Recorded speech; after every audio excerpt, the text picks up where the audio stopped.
Hơi 아다 आंना गर्लफ्रेन्डआ लोगो हमनो लिंहरगासिनो दंलै फैसा थाइसेबो गैया 200-300सो हरदोब्रा एसे उसुबिदा जायोलै लिंहरनायाव थांनो हायाब्ला माबालै सन्जय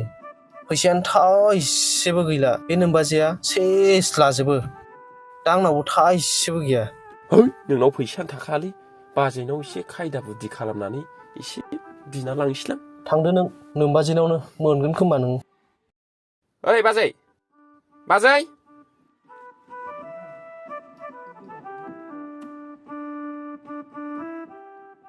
मा जाखो सन्जय माबालै बाजै गेस्ट्रिकआ उदै थुखो थुखो मोननानै जा बोरैबा मोनगासिनो दङ फैसा 200-300 दंब्ला हरदोब्रा एसे फार्मासियाव मुलि लानानै जाफैसां गैया आंनाव फैसा गैया अबेनि फैसा मोनबाय थानांगौ आङो खामानि मावा दामानि मावा गैया आंनाव मोनदों र' नोंखौ खायदा बुद्धि बाहायनानै देखनां सिनायाखै मानसिखौ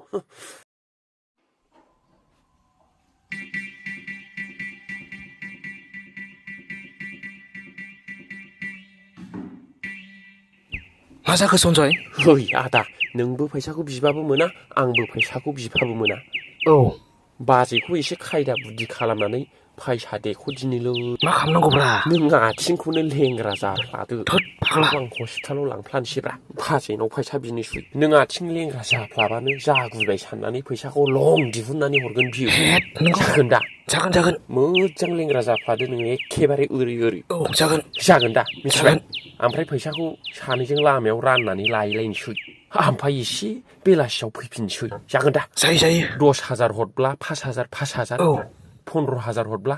7,500 जाथारबायलै जाथारबाय फैदो आस्थे ओइ बाजै मा जाखो आयौ मा जालाबायखो आथिङानो बहा गाहेनानै लायखो बाजै हान्थुआनो दोरोदबाय नै आस्थे आयौ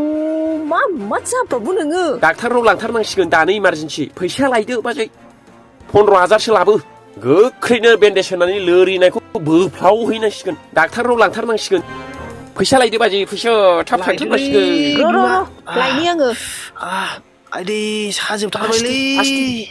हमथा बिराद साथारबाय आदाना आथिंनि खुरैफ्रानो गावलाबायजोबबाय खोमालै बोरै जाबावगोन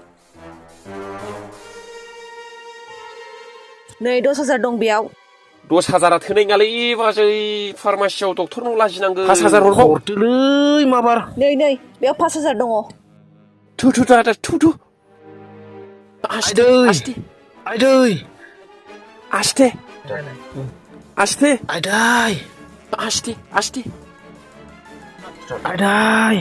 होदो दे गाखोदो आस्थे गाखोदो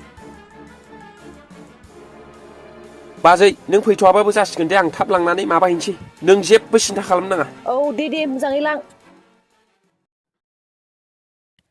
मानसिफोरखौनो बारा फोथायाखिसै आङो मा जाब्रबोथाय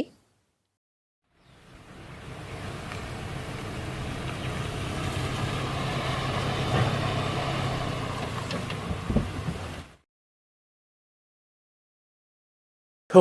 नोङो बेयावनो टाइम पास खालामलाबायथ'दो दे आं नोंनि बेवाइ जागोनखौ लोगो हमहैसै 15,000 मोनबोदोंना 7,500 राननोसै दे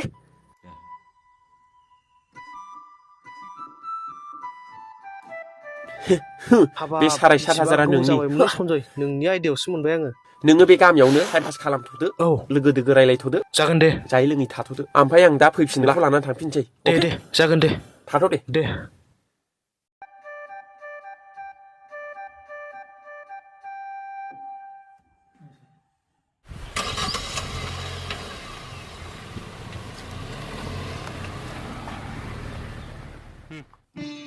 मा दाबो फैया बेलाय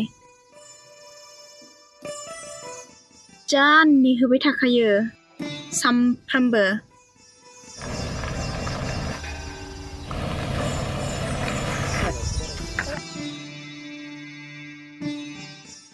एसे लेट जाबोबायलै मानोथो एथ' लेट जाबोआ है लामायाव मानसि लोगो मोननायाबो बेयावनो जिरायनानै रायलायनोसै फै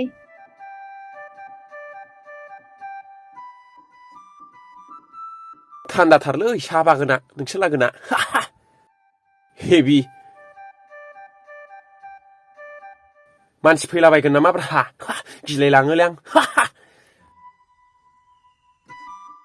ओमफ्राय मा ओंख्रि जाबोखो नोङो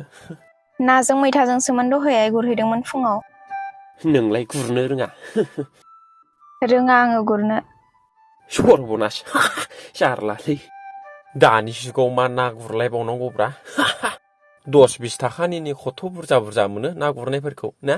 नंगौथ' आरो बायनानै जागोनलै जोंहा देनां गुरनांलाया दे डाइलगफ्रा दोनथ'दो ओमफ्राय नोंलाय माला लांनो सानखो लांगोन माखौथो एथ' दर्ज जाखो नोंलाय जाम्बा जाम्बा जिबनाव हाबाया खेबसेल' आरो लाफिनजाया मिथिगौ नोङो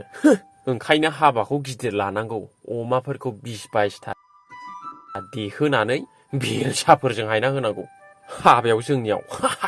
मिथिगौ नोङो जाम्बि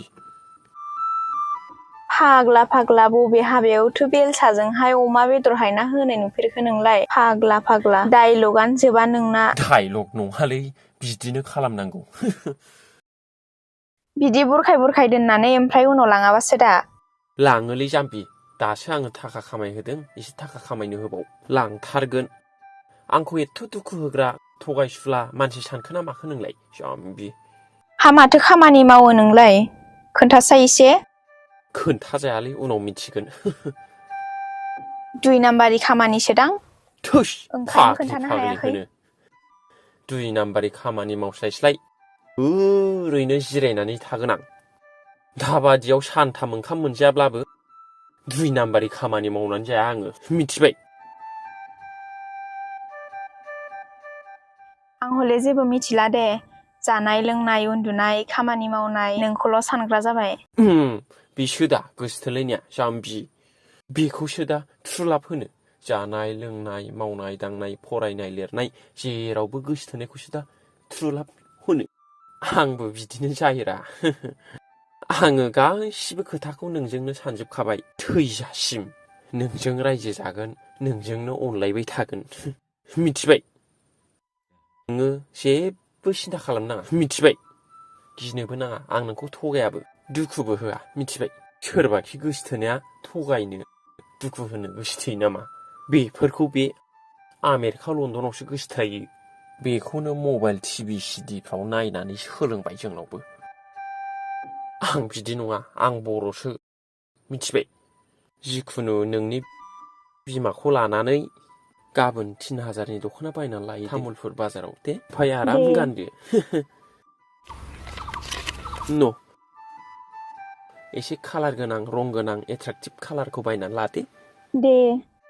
गाननांगौबो जोमनांगौबो ना मिथिबाय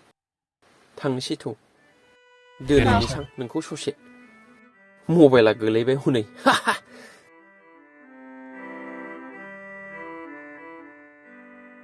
हरै गाखोहैदो दोनैनिसां नोंखौ ससे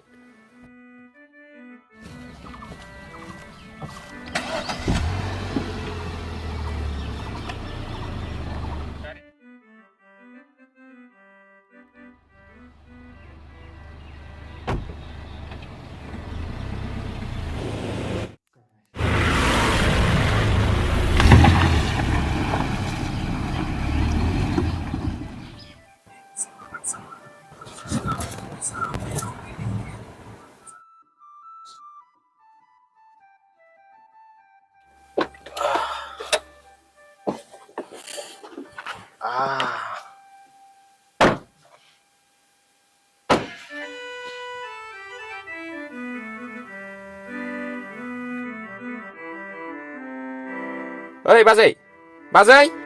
ए सफैबाय बोरै जाखो मोजां जाबोबाय दा नै थिग जाबोबाय